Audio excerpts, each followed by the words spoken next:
Hello friends, आज हम लोग डिस्कशन करने वाले हैं टाइप्स ऑफ न्यूट्रिशन के बारे में। तो सबसे पहले हम ये जानेंगे कि न्यूट्रिशन होता क्या है। तो nutrition is the process of taking food and converting it into energy.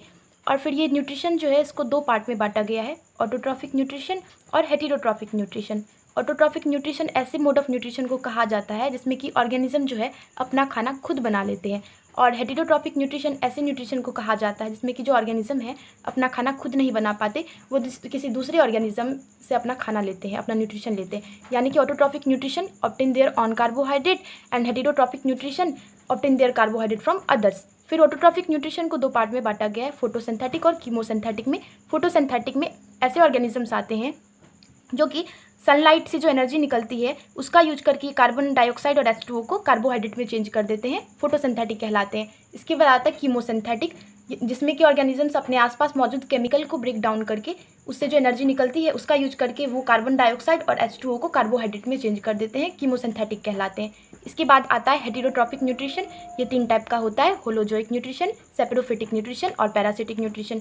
Holozoic nutrition ऐसे न्यूट्रिशन को कहा जाता है, ऐसे मोड ऑफ न्यूट्रिशन को कहा जाता है जिसमें कि कोई ऑर्गेनिज्म खाना खाने के बाद 4 स्टेप्स फॉलो करते हैं: इंजेशन, डाइजेशन, एसिमिलेशन और इजेशन। इंजेशन यानी कि खाना को अंदर डालना, शरीर के अंदर लेना। डाइजेशन यानी कि खाना का शरीर के अंदर डाइजेस्ट होना।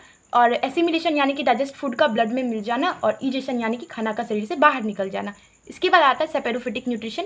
सेपेरोफिटिक न्यूट्रिशन, इसमें क्या होता है कि ऑर्गेनिजम्स सारी गली चीज़ों से अपना न्यूट्रिशन ले लेते हैं। ऐसे ऑर्गेनिज्म जो कि सारी गली चीज़ों से अपना न्यूट्रिशन लेते हैं सेपेरोफिटिक न्यूट्रिशन कहलाते हैं। साथ ही साथ एक मच्छर में एक अलग टाइप का सेपेरोफिटिक न्यूट्रिशन होता है, आइए इसको जानते हैं। तो मच्छर क्या करता है कि अगर इसको कुछ खाना होता है, मान लीजिए कि इसको ब्रेड खाना है, सपोज कि इसको कोई ब्रेड खाना है, तो ये क्या करेगा कि इस ब्रेड पर अपना स्लाइवा डालेगा, अपना लार डालेगा। इसके बाद इसका स्लाइवा में जो कुछ एंजाइम होता है ये ब्रेड को डाइजेस्ट कर देगा।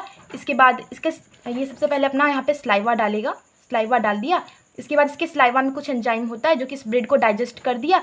इसके बाद ये डाइजेस्ट फूड को अपने अंदर ले लिया। यानी कि इसमें इंजेशन जो है ये बाद में हुआ और डाइजेशन पहले हो गया। डाइजेशन यहाँ पे पहले हो गया और इंजेशन जो है ये बाद में हुआ। यानी कि खाना का डाइजेशन शरीर के बाहर ही हो जाता है, इसके बाद खाना का इंजेशन हुआ। ऐसे मोड ऑफ न्यूट्रिशन को कहा जाता है सेपेरोफिटिक न्यूट्रिशन। इसके बाद आता है पैरासिटिक न्यूट्रिशन।